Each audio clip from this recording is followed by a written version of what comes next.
বিসমিল্লাহির রহমানির রহিম। COVID-19 corona ভাইরাসের জন্য এ2আই প্রজেক্ট কর্তৃক ঘরে বসে কারিগরি শিক্ষা গ্রহণ যে ক্লাস নেওয়া হচ্ছে তারই ধারাবাহিকতায় আমি আজ ক্লাস নিচ্ছি। প্রিয় শিক্ষার্থীবৃন্দ, আমরা সবাই ঘরে থাকি, সুস্থ থাকি। আমি মোহাম্মদ জামিলুর রহমান, ইনস্ট্রাক্টর নন-টেক পদার্থবিজ্ঞান, রাজশাহী পলিটেকনিক ইনস্টিটিউট, রাজশাহী। আমরা যে আজকে ক্লাসটা নিব সেটা সরল দোলন গতি, অধ্যায় 6। এই অধ্যায়ে আমরা যা শিখব, সরল দোল গতি কাকে বলে, সরল দোল গতির বৈশিষ্ট্য, সরল দোলকের সংজ্ঞা আমরা শিখব, কার্যকরী দৈর্ঘ্য, পূর্ণ দোলন, দোলকাল বা দোলনকাল, বব, স্পন্দন, কম্পাঙ্ক ইত্যাদি সম্পর্কে আমরা জানব।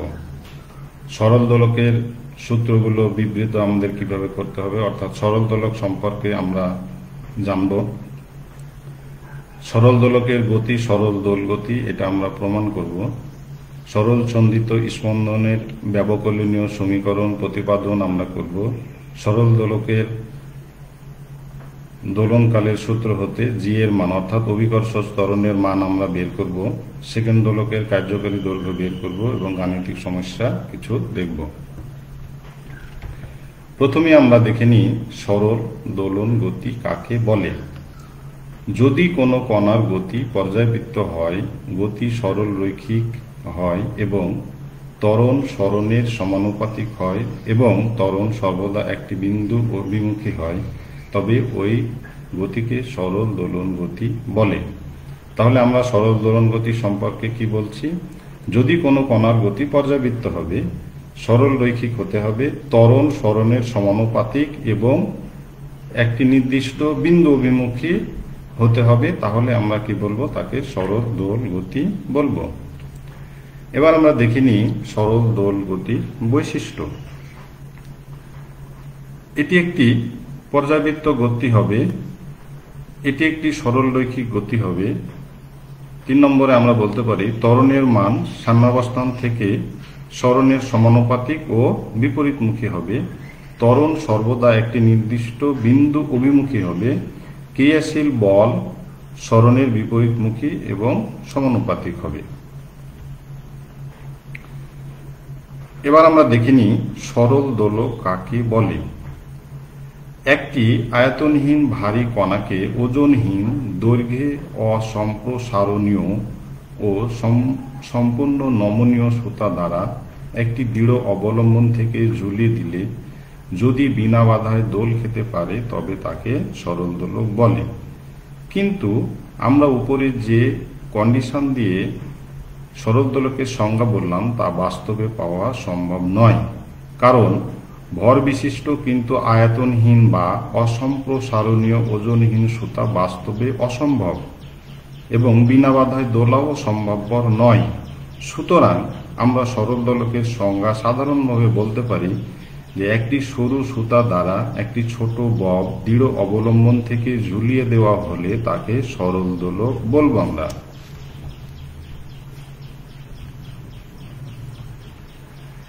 তাহলে এবার আমরা দেখে নিই যে সরল দোলকের বব কাকে বলে।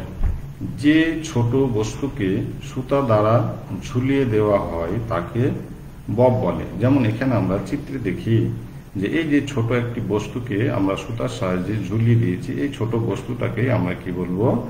বব বলবো। এবার স্পন্দন বা ইংরেজিতে পালস বলা হয়। কোনো কম্পমান বস্তুর পূর্ণ দোলকের অর্ধ দোলনকে স্পন্দন বলে। অর্থাৎ একটা সরল দোলক যদি এ থেকে বিতে যায়, তাহলে সেটাকে আমরা কি বলবো? স্পন্দন। কম্পাঙ্ক 1 সেকেন্ডে যতগুলো পূর্ণ দোলন সম্পন্ন হয় তাকে কম্পাঙ্ক বলে। একে এন দ্বারা চিহ্নিত করা হয়। অর্থাৎ পূর্ণ দোলন জিনিসটা কি, আমরা এ থেকে যদি ধরি তাহলে এ থেকে বিতে গিয়ে আবার যদি এতে ফিরে আসে, তাহলে সেটাকে আমরা বলবো পূর্ণ দোলন। তাহলে প্রতি সেকেন্ডে অথবা 1 সেকেন্ডে যতগুলো পূর্ণ দোলন সম্পন্ন করবে তাকে আমরা বলবো কম্পাঙ্ক। অর্থাৎ এ থেকে বিতে যাবে, আবার বি থেকে এতে আসবে। এই কাজটা প্রতি 1 সেকেন্ডে যতবার করবে সেটাকে আমরা কি বলবো, কম্পাঙ্ক। এটাকে এন দ্বারা চিহ্নিত করা হয়। এবার আমরা দেখে নিব খুবই গুরুত্বপূর্ণ একটা জিনিস সরল দোলকে, সেটা হলো বিস্তার। সাম্যাবস্থান বা মধ্যাবস্থান থেকে ববের যে কোনো দিকের সর্বোচ্চ দূরত্বকে বিস্তার বলে। কি সেটা? বিস্তার দুই প্রকার, কৌণিক বিস্তার এবং রৈখিক বিস্তার। তাহলে এখানে আমরা একটু দেখে নিই ছবিতে, যদি একটা সরল দোলককে কোনো দৃঢ় অবলম্বন থেকে বেঁধে যদি আমরা ঝুলিয়ে দিই, তারপরে এদিক ওদিক দৌড়তে দিই, তাহলে কি হবে? দুই ধরনের বিস্তার হবে। যদি বস্তুটি এ থেকে বিতে যায় তাহলে কি হবে? এটা হলো রৈখিক সরণ হচ্ছে, কিন্তু রৈখিক সরণের সাথে সাথে কি হচ্ছে? থিটা, এটা হলো কৌণিক সরণ, অর্থাৎ এখানে একটা থিটা কোণ উৎপন্ন করছে, সেটাকে আমরা কি বলবো? হলো কৌণিক সরণ। তাহলে বিস্তার কয় প্রকার হলো? দুই প্রকার। কি? কৌণিক বিস্তার এবং রৈখিক বিস্তার। এবার আমরা দেখে নিব যে কৌণিক বিস্তারটা কি এবং রৈখিক বিস্তারটা কি। প্রথমেই দেখে নিই আমরা রৈখিক বিস্তার। সরল দোলকের দোলকপিণ্ড তার মধ্যাবস্থান হতে ডানে বা বামে যে সর্বাধিক রৈখিক দূরত্ব অতিক্রম করে তাকে এর রৈখিক বিস্তার বলে। তাহলে এই যে সাম্যাবস্থান থেকে এ হতে যদি বিতে যায় তাহলে কি হলো? এটা রৈখিক বিস্তার হবে। অথবা এ থেকে যদি সিতে যায় সেটাও কি হবে? রৈখিক বিস্তার হবে। তাহলে কি বলবো আমরা? সংজ্ঞা হিসেবে বলতে পারি কি, যে সরল দোলকের দোলকপিণ্ড তার মধ্যাবস্থান হতে ডানে বামে সর্বাধিক যে দূরত্ব অতিক্রম করবে সেটাকে আমরা কি বলবো? রৈখিক বিস্তার। তাহলে কি বিস্তারটা, রৈখিক বিস্তারটা হলো কি? এ থেকে বি অথবা এ থেকে সি, এই যে দূরত্বটা অতিক্রম করবে এখানে এ থেকে বি পর্যন্ত অথবা এ থেকে সি পর্যন্ত, সেটা হবে কি? রৈখিক বিস্তার। এবার আমরা দেখে নিব হলো কৌণিক বিস্তার, অ্যাঙ্গুলার অ্যামপ্লিচিউড বলা হয় ইংরেজিতে। সর্বাধিক কৌণিক সরণ দ্বারা দোলকপিণ্ডের বিস্তার প্রকাশ করা হলে তাকে কৌণিক বিস্তার বলে। অথবা কোন একটি সরল দোলকের দোলকপিণ্ড তার মধ্যাবস্থান হতে ডানে বা বামে সর্বাধিক দূরত্বে পৌঁছে ঝুলন বিন্দুতে যে কোণ উৎপন্ন করে তাকে এর কৌণিক বিস্তার বলে। একে থিটা দ্বারা প্রকাশ করা হয়। অর্থাৎ যখন একটা সরল দোলক এ থেকে বিতে যাবে তখন ঝুলন বিন্দুতে যে কোণ উৎপন্ন করবে সেটাকেই আমরা কি বলবো? কৌণিক বিস্তার। তো এই যে কৌণিক বিস্তার, একে কি করবো আমরা? থিটা দ্বারা প্রকাশ করব। তাহলে ইকুইলিব্রিয়াম পজিশন, অর্থাৎ এই সাম্যাবস্থান এ থেকে কি হবে? বিতে যেতে এটা হলো রৈখিক হবে, আর সাথে সাথে কি হবে? তার ঝুলন বিন্দুতে একটা কোণ উৎপন্ন করবে, সেটাকে আমরা কি বলবো? কৌণিক বিস্তার। এবার আমরা দেখিনি পূর্ণ দোলন, কমপ্লিট অসিলেশন কাকে বলবো? দোলকের বব এক প্রান্ত থেকে অন্য প্রান্তে গিয়ে আবার অপর প্রান্তে ফিরে এলে তাকে পূর্ণ দোলন বলে। অর্থাৎ এই যে এ থেকে বিতে একবার যাবে, আবার বি থেকে এতে যদি আসে, তাহলে আমরা সেটাকে বলবো পূর্ণ দোলন। অর্থাৎ এ থেকে বিতে যাবে, আবার বি থেকে এতে আসবে, এইটাকে আমরা বলবো। অর্থাৎ এইখান থেকে দোলকপিণ্ডটা এখান থেকে এখানে যাবে, এখান থেকে এখানে আসবে, এই সম্পূর্ণ কাজটা সম্পূর্ণ করতে কি হবে? একটা পূর্ণ দোলন সম্পূর্ণ হবে। এবার আমরা দেখিনি দোলন কাল অথবা দোলকাল। একটি পূর্ণ দোলনের জন্য যে সময় লাগে তাকে আমরা কি বলবো? দোলন কাল। অর্থাৎ একটা সরল দোলক এ থেকে বিতে গিয়ে আবার বি থেকে এতে আসতে, ফিরে আসতে, অর্থাৎ পূর্ণ দোলন, এটাকে আমরা কি বলবো? পূর্ণ দোলন। এ থেকে বিতে যাবে, বি থেকে আবার এতে আসবে, এটা হলো পূর্ণ দোলন। তো এই পূর্ণ দোলনটা সম্পন্ন করতে যে সময়টা লাগবে সেটাকে আমরা কি বলবো? দোলকাল। এবার আমরা দেখে নিই কার্যকারী দৈর্ঘ্য।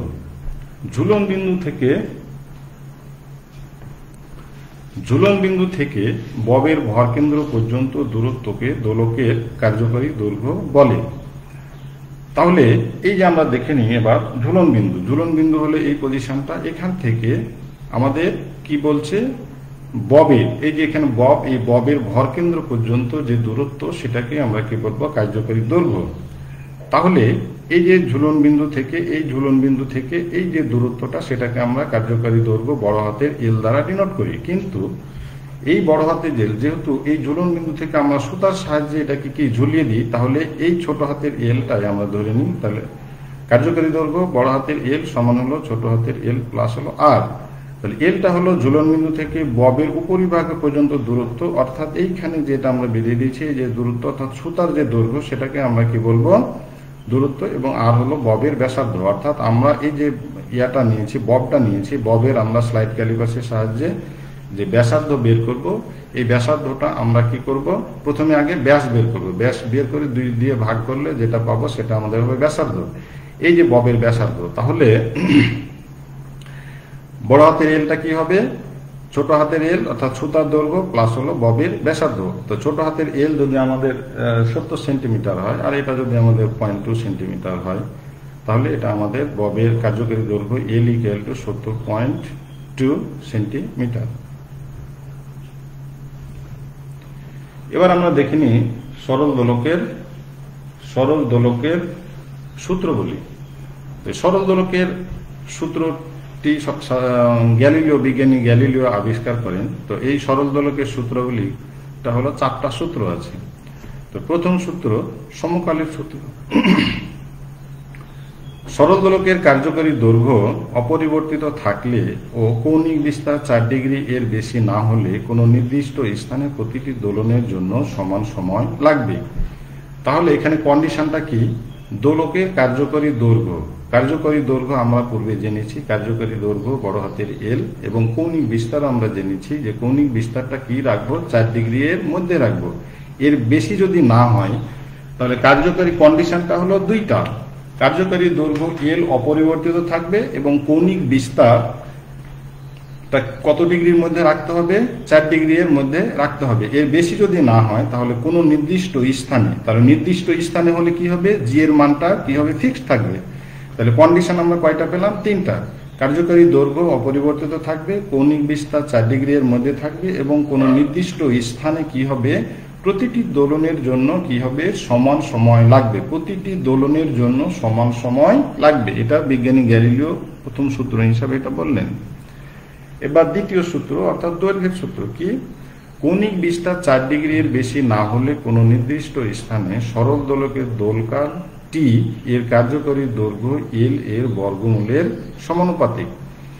তাহলে এখানে কন্ডিশনটা কি হলো, কি কি ধ্রুব হলো, জি হলো ধ্রুবক এবং থিটা অবশ্যই 4 ডিগ্রি এর মধ্যে হতে হবে। এই 4 ডিগ্রি এর মধ্যে না হলে সরল দোলকের কোনো সূত্রই কার্যকরী না। তাহলে কোন বিস্তার 4 ডিগ্রি এর বেশি না হলে কোনো নির্দিষ্ট স্থানে সরল দোলকের দোলকালটা টি এর কার্যকরী দৈর্ঘ্যের বর্গমূলের সমানুপাতিক, অর্থাৎ টি সমানুপাতিক স্কয়ার রুট অফ এল। তাহলে এখানে জিটা ধ্রুবক এবং থিটাটা অবশ্যই 4 ডিগ্রি এর মধ্যে হতে হবে। তৃতীয় সূত্র, এটাকে আমরা ত্বরণের সূত্র বলি, যে কৌণিক বিস্তার 4 ডিগ্রি এর বেশি না হলে, ফার্স্ট কন্ডিশনটা কি, কৌণিক বিস্তার 4 ডিগ্রি এর বেশি না হলে কোন নির্দিষ্ট দৈর্ঘ্য বিশিষ্ট একটি সরল দোলকের দোলকাল টি কি হবে, ওই স্থানের অভিকর্ষ ত্বরণের বর্গমূলের ব্যস্তানুপাতিক হবে, অর্থাৎ টি সমানুপাতিক 1/√জি। তাহলে এখানে আমরা কি পেলাম, যে দোলকালটা টি হবে বর্গমূলের ব্যস্তানুপাতিক। তাহলে এখানে ধ্রুবটা কি থাকছে, কার্যকরী দৈর্ঘ্য এলটা কিন্তু এখানে ধ্রুবক, আর অবশ্যই বারবার আমি বলছি সেটা থিটাটা কি হবে, 4 ডিগ্রি এর মধ্যে অবশ্যই রাখতে হবে, না হলে এই সরল দোলকের সূত্রাবলী কার্যকরী না।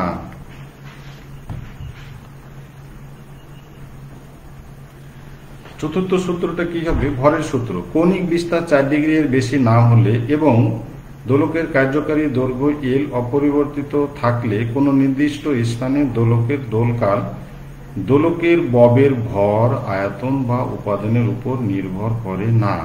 তাহলে চতুর্থ সূত্র কি হলো, কৌণিক বিস্তার 4 ডিগ্রি এর বেশি না হলে, এটা ফার্স্ট কন্ডিশন প্রথমেই বলেছি, দোলকের কার্যকারী দৈর্ঘ্য এল অপরিবর্তিত থাকবে এবং কোন নির্দিষ্ট স্থানে হলে কি হবে, জি এর মানটাও কি হবে, ফিক্সড হয়ে গেল। তাহলে 3টা কন্ডিশন, কৌণিক বিস্তার 4 ডিগ্রি এর বেশি হবে না, কার্যকারী দৈর্ঘ্য এল অপরিবর্তিত থাকবে এবং কোন নির্দিষ্ট স্থানে দোলকাল দোলকের ববের ভর, আয়তন বা উপাদানের উপর নির্ভর করবে না। এবার আমরা দেখে নেব যে সরল দোলকের গতি, সরল দোল গতি। সরল দোলকের গতি কি হবে? সরল দোল গতি। ধরি এল দৈর্ঘ্য বিশিষ্ট সরল দোলকটির ভর হলো এম। তাহলে এল দৈর্ঘ্য বলতে কি, যে কার্যকরী দৈর্ঘ্যটা আমরা নিলাম হলো এল, এর ভরটা কি হবে? এম হবে। এর ভরটা কি হবে? এম। দোলকটি দুলতে দিলে তার সাম্যাবস্থা থেকে ওয়ে থেকে থিটা কোণে ওবি অবস্থায় আসে। তাহলে আমাদের এখানে সাম্যাবস্থা দেখি হলো ওয়ে। সাম্যাবস্থাটা কি? ওয়ে। ওয়ে থেকে যদি আমরা দোলে তাহলে আমাদের কি হলো? বি পজিশনে গেল। তাহলে ওবি অবস্থানটা হলো কি, যে বি এতে গেল। তাহলে ওয়ে থেকে পজিশনটা কি হলো? ও এ। এই যে বি বিন্দুতে গিয়ে আমাদের যে এম জিটা হলো, যেহেতু ববের ভর নিচে হলো এম আর অভিকর্ষ ত্বরণ হলো জি, খাড়া নিচ দিকে ক্রিয়াশীল হবে। কিন্তু এইখানে গিয়ে বি পজিশনে গিয়ে কি হবে? এটা দুইটা উপাংশে ভাগ হয়ে যাবে। কি সেটা? দুইটা উপাংশে কি হয়ে যাবে? ভাগ হয়ে যাবে। কি হবে?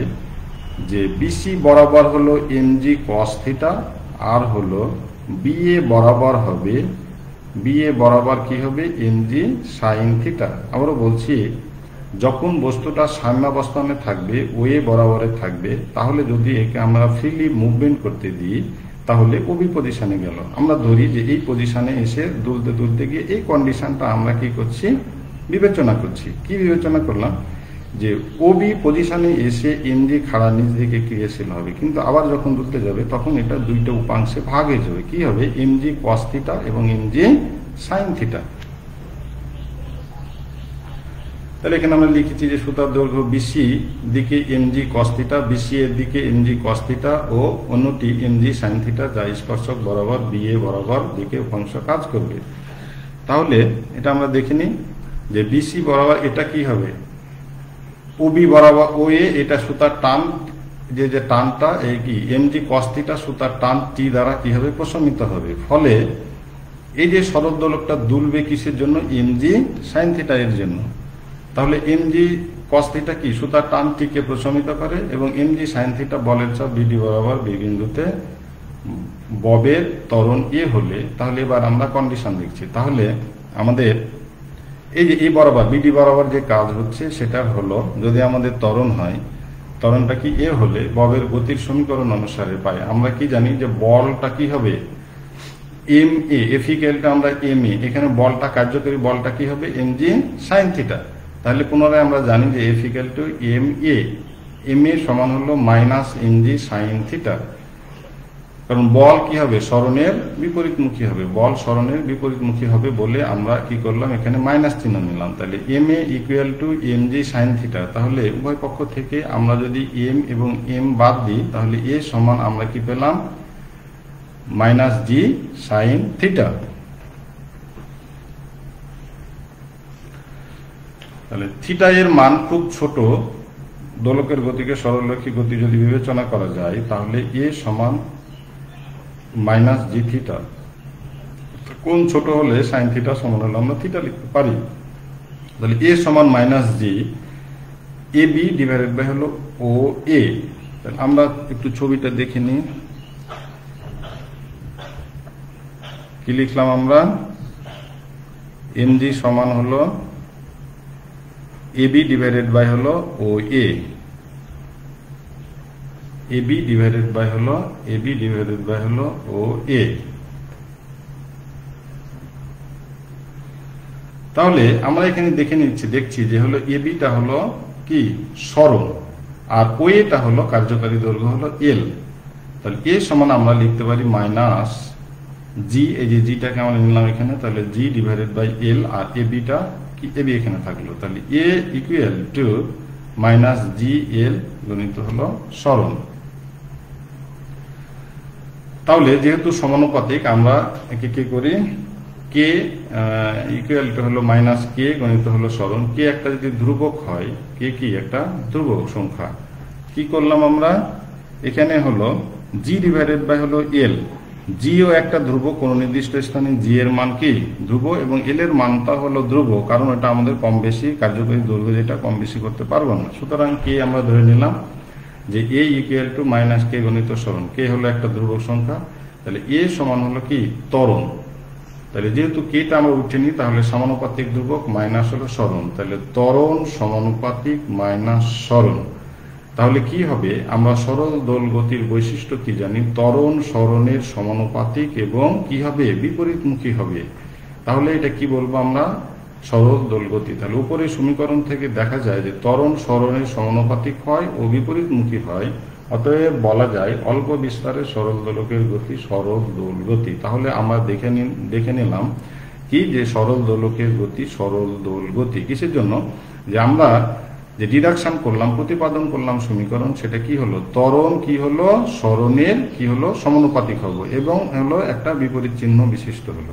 তাহলে কি হবে, বিপরীতমুখী হলো। তাহলে এটা আমরা কি বলবো, যে এটাই হলো সরল দোলকের যে গতিটা সেটা কি হবে, সরল দোল গতি। এবার আমরা সরল দোলকের সাহায্যে আমরা কিভাবে অভিকর্ষ ত্বরণ জি এর মান বের করব।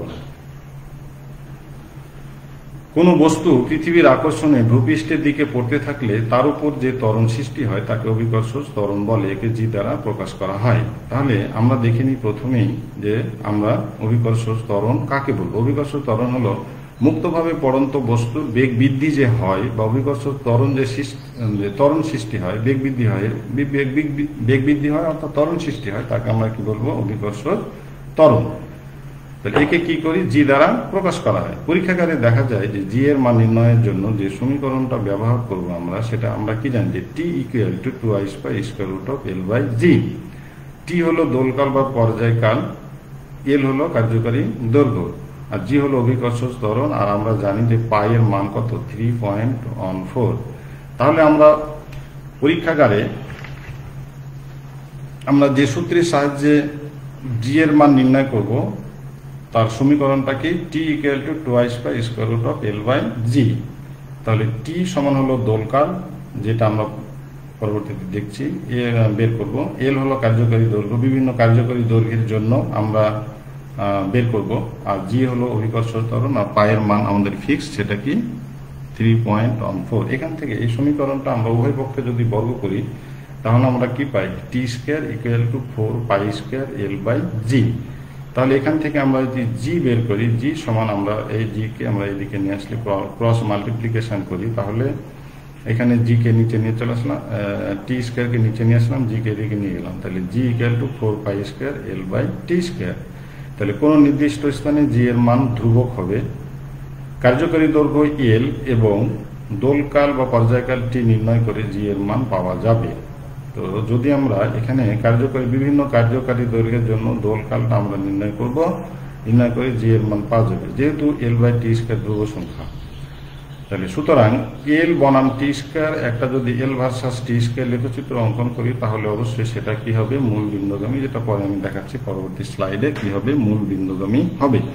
তাহলে আমরা এই সূত্রের সাহায্যে, অর্থাৎ G equals 4 pi square L by T square, এই সূত্রের সাহায্যে আমরা কি বের করব, জি এর মান বের করব।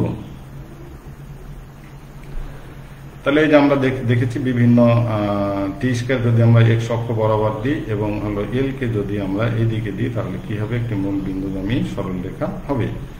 তাহলে এখানে আমাদের কার্যপদ্ধতি প্রথমে কি, ববের স্লাইড ক্যালিপার্সের সাহায্যে গোলাকার পিণ্ডের, অর্থাৎ এই যে ববটা আমরা পূর্বে বলেছি বব, এই ববের আমরা কি করব,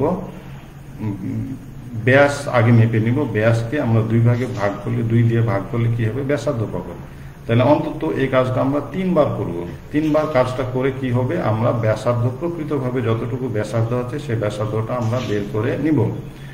এবার আমরা করব কি, ঝুলন্ত বিন্দু হতে আনটা সহ দৈর্ঘ্য মিটার স্কেলের সাহায্যে পরিমাপ করে তার সাথে প্রাপ্ত পিণ্ডের ব্যাসার্ধ যোগ করে কার্যকরী দৈর্ঘ্য বের করব। আমরা কার্যকরী দৈর্ঘ্য বড় হাতের এল সমান আমরা কি জানি, ছোট হাতের এল প্লাস হলো আর।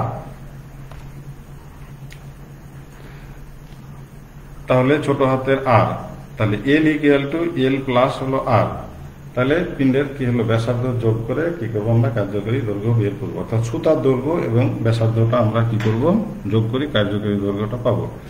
এবার পিণ্ডকে সুতার সাহায্যে একটি দৃঢ় অবলম্বন থেকে ঝুলের পর সাম্যাবস্থা হতে পিণ্ডটিকে 4 ডিগ্রি ডানে বা বামে সরিয়ে তাকে দুলতে দেওয়া হবে। তাহলে স্টপওয়াচের সাহায্যে আমরা কি করব, 20টি পূর্ণ দোলনের মোট সময় কমপক্ষে 3 বার বের করব। এরপর মোট সময়কে 20 দ্বারা ভাগ করে, যদি আমরা কয়টা দোলন নিচ্ছে, হলো 20টি দোলন নিচ্ছে, একে আমরা দোলকাল টি বের করব। তাহলে 20টি পূর্ণ দোলন যে মোট সময়কে আমরা কি করব, 3 বার বের করব। স্টপওয়াচের সাহায্যে 20টি পূর্ণ দোলনের মোট সময় কমপক্ষে 3 বার বের করব। এবার মোট সময়কে 20 দ্বারা ভাগ করলে আমরা কি পাবো, দোলকালটা পাওয়া যাবে, সেটা হলো টি। দোলকালকে বর্গ করে কার্যকরী দৈর্ঘ্য দ্বারা কি করব, ভাগ করব। ভাগ করে আমরা ওই সূত্রে বসাবো। বিভিন্ন কার্যকরী দৈর্ঘ্যের জন্য আমরা কি করব, একবার 80 নিব, একবার 70 নিব, একবার 60 সেন্টিমিটার নিব, এই 80 সেন্টিমিটার নিব, 70 সেন্টিমিটার নিব, একবার 60 সেন্টিমিটার। এই প্রক্রিয়া পুনরাবৃত্তি করে উপাত্ত সমূহ সারণীবদ্ধ করে আমরা কি করব, জি এর মান নির্ণয় করতে পারবো। কোন সূত্রের সাহায্যে, এখানে এল আমরা পাচ্ছি কত আর টি কত পাচ্ছি, সেটা থেকে আমাদেরকে জি এর মান আমরা পাবো। সরল ছন্দিত স্পন্দনের ব্যবকলনীয় সমীকরণ। সরল ছন্দিত স্পন্দনের বৈশিষ্ট্য হতে আমরা জানি যে বল গণিত সরণ এবং তার বিপরীতমুখী হয়। তাহলে এফ সমানুপাতিক হলো -x, তাহলে F equals to -kx। V সমান আমরা জানি সরণকে যদি টাইমের সাপেক্ষে ডিফারেন্সিয়েশন করা হয়, ভিকে যদি টাইমের সাপেক্ষে ডিফারেন্সিয়েশন করা হয় তাহলে আমরা ত্বরণ বেগ পাই। তাহলে V equal to DX divided by DT. তাহলে এ সমান ত্বরণকে আবার যদি আমরা ত্বরণ কিভাবে পাবো, বেগকে যদি টাইমের সাপেক্ষে ডিফারেন্সিয়েশন করি তাহলে আমরা কি পাই, হলো ত্বরণ পাই। তাহলে এখানে হলো ডিএক্স ডিভাইডেড বাই ডিটি। তাহলে এখানে ভি এর মান আমরা ডিএক্স ডিভাইডেড বাই ডিটি বসাইলে আমরা পাই D square X divided by DT square. অতএব এ সমান হলো D square X divided by DT. ত্বরণ সমান আমরা কি পেলাম, D square X divided by DT square. তাহলে এফ ইকুয়াল টু -kx, তাহলে F equals to M A -kx। তাহলে এম আর এ সমান আমরা কি পেলাম, D square X divided by DT square equals to -kx। তাহলে এই যে আমরা যদি D square X divided by DT square, D square X divided by DT square equals to -k by M. তাহলে D square X divided by DT square equals to এই K by M K আমরা যদি omega square ধরি তাহলে হলো omega square X. তাহলে D square X divided by DT square, আর এটা যদি এইদিকে নিয়ে আসে তাহলে D square X divided by DT square plus omega square X সমান হলো 0। ইহাই হবে সরল ব্যবকলনীয় সমীকরণ।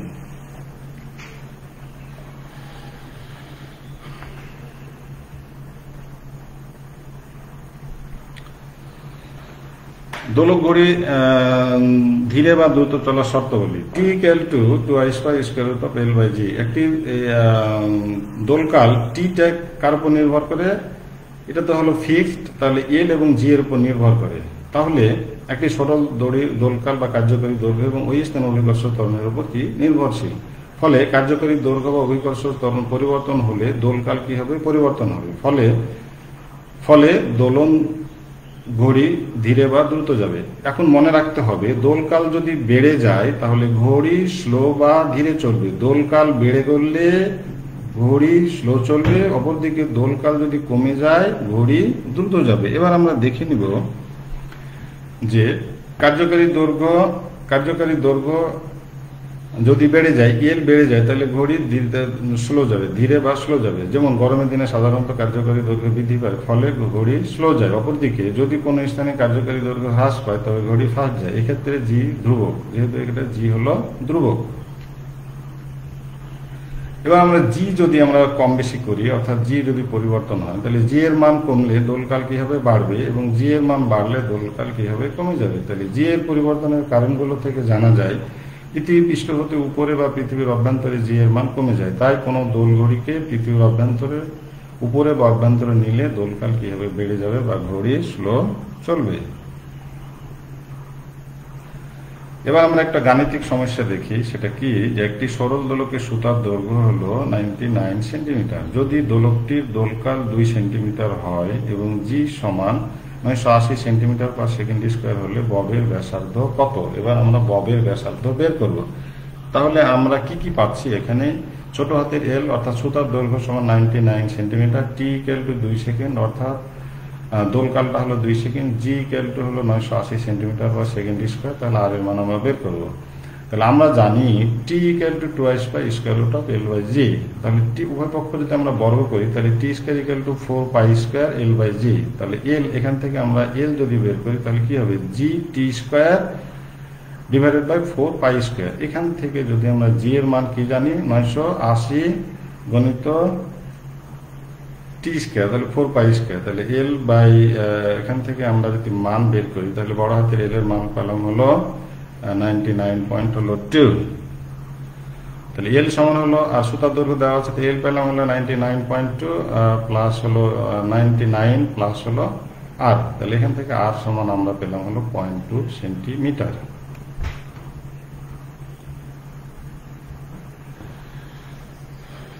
তো থ্যাংক ইউ প্রিয় শিক্ষার্থীবৃন্দ।